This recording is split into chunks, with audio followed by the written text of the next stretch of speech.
मिलो cat aspirant से cat paid uniform में इसके आए थे 98.3 परसेंटाइल बट हमारा कोई टॉप आयन कन्वर्ट नहीं हुआ. So this year we are targeting 99.5 percentile for him. So if you don't know him, he is Raghav, is my brother and he is also a CAT aspirant like you. एक interesting बात बताता हूँ, हम दोनों की profile exact same रही है. हमने स्कूलिंग, कॉलेज, हर चीज एग्जैक्ट सेम की है एंड हमारे एकेडमिक्स भी ऑलमोस्ट इक्वल ही रहे हैं. बट मेरे कैट में आए थे 91 परसेंटाइल, लास्ट ईयर इसके 98.3 एंड इस साल हम टारगेट कर रहे हैं 99.5. इसका मतलब ये है कि अगर तुम कैट की प्रिपरेशन सही गाइडेंस के साथ करते हो, सही तरीके से करते हो, सही स्ट्रेटजी बना के कंसिस्टेंटली फॉलो करते हो, then you can also achieve your dream percentile. आज इस वीडियो में हम राघव की प्रिपरेशन की सबसे इंपॉर्टेंट पार्ट के बारे में बात करने वाले हैं and that is mock test and mock analysis. क्योंकि जितना भी सिलेबस क्यों ना कर ले, जितनी भी प्रैक्टिस क्यों ना कर ले, मॉक एनालिसिस से इसके नंबर बनने वाले. तो आज ही देने वाला लाइव मॉक का एनालिसिस करेगा. डिटेल बताना है कि तू किस तरह एनालिसिस तू करता है, क्या मिस्टेक है एंड यू आर राइट. हर एक चीज हम डिस्कस करेंगे. आज ही देने वाला है independence day all India free mock test by कैटिंग. मॉक टेस्ट देने के बाद इसको लाइव एनालिसिस करेगा एंड प्रॉपर सोल्यूशन भी देखना है. इस फ्री मॉक टेस्ट का लिंक मैं डिस्क्रिप्शन में भी डाल दूंगा. तो अभी स्टार्ट कर, अच्छे से मॉक देना, सीरियसली हो गया, ठीक है. सो मॉक टेस्ट स्टार्ट करने लगा हूँ मैं. See you after 2 hours.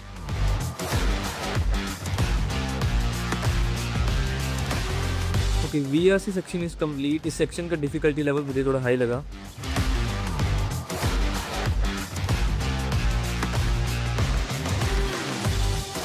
Okay, LRDA section is also done. I think I did good in this section.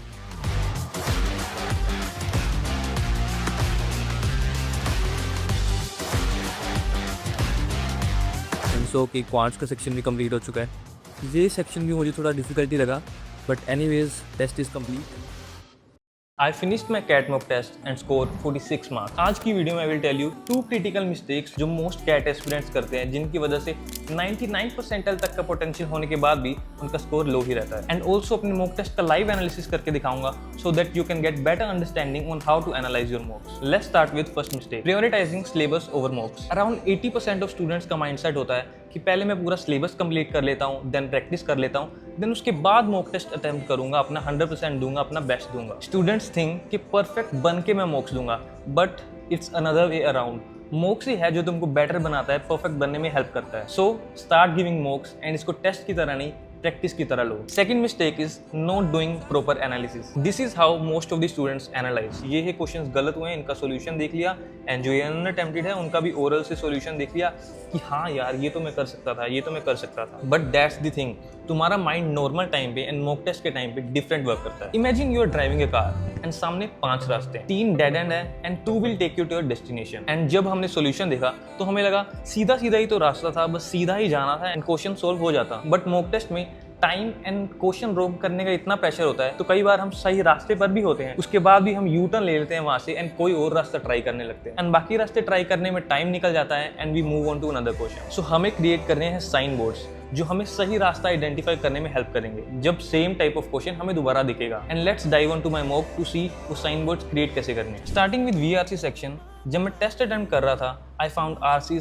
Super difficult. So around 2-3 minute मैंने लिए टेस्ट सेलेक्ट करने में. Second and third set was definitely difficult. मुझे choose करना था between first and fourth. First para की language दोनों ही RCs में डिफिकल्ट थी, but what I could have done is कि क्वेश्चन भी देखता. फोर्थ के ऑप्शंस की लैंग्वेज भी डिफिकल्ट है, whereas in first it's easy. इसलिए मेरे RC में सिर्फ एक क्वेश्चन सही हुआ है, 3 मेरे रॉन्ग हुए हैं. Then of course I have to analyse individual questions. See VRC में सिर्फ ये इंपॉर्टेंट नहीं है कि तुमने देखा कि why the right option is right, तुम्हें ये देखना भी जरूरी है कि तुमने राइट ऑप्शन को एलिमिनेट क्यों किया. ये इसलिए क्रूशियल है बिकॉज हम VRC में एलिमिनेशन प्रोसेस फॉलो करते हैं. सी 21st क्वेश्चन में ऑप्शन 3 राइट आंसर है, बट मैंने ऑप्शन 3 को एलिमिनेट क्यों किया था. सी देखो, while personalisation can enhance relevance, it also narrows down the range of perspective users are exposed. तो मुझे लगा कि व्हाइल पर्सनलाइजेशन के बाद इट आल्सो नैरोज में एक टर्न आ रहा है, एंड जो सेंटेंस है हाउएवर एक और टर्न दे रहा है. तो आई थॉट कि डबल टर्न नहीं आ सकता, इसलिए मैंने थर्ड ऑप्शन को एलिमिनेट किया. But actually it was not a turn. ये सेम मीनिंग ही निकाल रहा है, बस टोन दे रहा है डिफरेंट की. जब मैंने 2-3 बार सेम सेंटेंस को दोबारा पढ़ा तो मुझे समझ आया इसमें कोई टर्न नहीं था. हाउएवर जो टर्म है वही सिंगल टर्न है. सो जो मेरा लॉजिक था थर्ड ऑप्शन को एलिमिनेट करने का, वो रॉन्ग था. एंड एट लास्ट हमें देखना है अनअटेम्प्टेड इजी क्वेश्चंस जिनको मैंने स्किप कर दिया. We have to find a way ताकि हम उनको भी आइडेंटिफाई कर पाएं. Because see these 2 questions I got it right, but मैंने लिए 7 minutes and 5 minutes and that is too much. Then most common mistakes that I did were silly mistakes. See, LRDA में 6th question and 15th question में मैंने addition wrong कर दी. Quants के 11th question में मैंने miss read कर लिया 7 की जगह 6. 13 में मैंने ये पार्ट रीड नहीं किया, 2 डिस्टिंक्ट रूट्स. एंड मैंने सोल्व कर दिया 36 के अकॉर्डिंग, जबकि मुझे निकाला था 35 के according. Then set selection in LRDI was right, जो दोनों डिफिकल्ट सेट्स थे मैंने वो स्किप कर दिए थे। आफ्टर एनालाइजिंग आई रियलाइज क्वांट्स इतनी डिफिकल्ट नहीं थी, मैंने पिक ही डिफिकल्ट क्वेश्चंस किए थे क्वांट्स में, इसलिए मुझे डिफिकल्ट लग रही थी। देन ऑफ कोर्स जो मैंने आंसर रॉन्ग किया है उनके सॉल्यूशन तो मुझे एनालाइज करने ही है, बट ऑल्सो ज्योमेट्री के क्वेश्चंस काफ़ी इजी थे, मैं वो कर सकता था, बट अभी मैंने ज्योमेट्री की रिवीजन नहीं की, इसलिए मैंने अभी अटैम्प्ट नहीं किए। एंड एक चीज़ मैंने सही की, जब मैंने डिफिकल्ट क्वेश्चंस पे जब टाइम वेस्ट कर दिया था काफ़ी क्वांट्स में, मैंने फटाफट ईजी क्वेश्चंस ढूंढे, लास्ट में 21 एंड 22 वर इजी, तो मैंने ये सोल्व कर दिए थे। एंड 14 क्वेश्चन मैं कर सकता था, मुझे आइडिया भी था कैसे सोल्व करना है, बट मैं देख रहा था कोई और ट्रिक तो नहीं है, कोई और डिस्टेंस कंसेप्ट तो नहीं है। सी दैट वो रास्ते वाली चीज़, मुझे पता था एक रास्ता सही जा रहा है, थोड़ा लेंदी प्रोसेस था वो, मैं देख रहा था कोई और रास्ता भी जाता है क्या, इस वजह से मैंने ये अटेम्प्ट ही नहीं किया। बाकी अनअटेम्प्टेड में मेरी कंसेप्ट की कमी है, मुझे उसमें बेटर करना ही है ऑफ कोर्स। सो आज है 25 अगस्त एंड आज ओपन हुआ है video analysis. So basically I go to see कि एक टॉपर कैसे अटेम्प्ट करेगा इस मॉक को। सो इससे मुझे बेटर अंडरस्टैंडिंग मिलेगी कि एक दूसरा टॉपर कैसे अपनी अटेम्प्ट स्ट्रेटजी बनाता है, लाइक कैसे वो LRDI में सेट सिलेक्शन करता है, कैसे RC सिलेक्शन करता है, एंड क्वांट्स में कई बार डिफिकल्ट क्वेश्चन आया, कैसे क्विकली उससे मूव ऑन करना है। सो हो गया मूव, और कैसा गया? ठीक ही था, 53 स्कोर बना है। 53 थर्ड मॉक का राइट अभी सीजन का, तो 3 मॉक्स हो गए। क्या क्या मार्क्स है? फर्स्ट मौके मेरा 32, सेकंड में 46, इसमें मैं टारगेट 75 के अराउंड ही कर रहा था। आई थॉट थोड़ा बेटर भी हो जाएगा, बट या ठीक ही आए।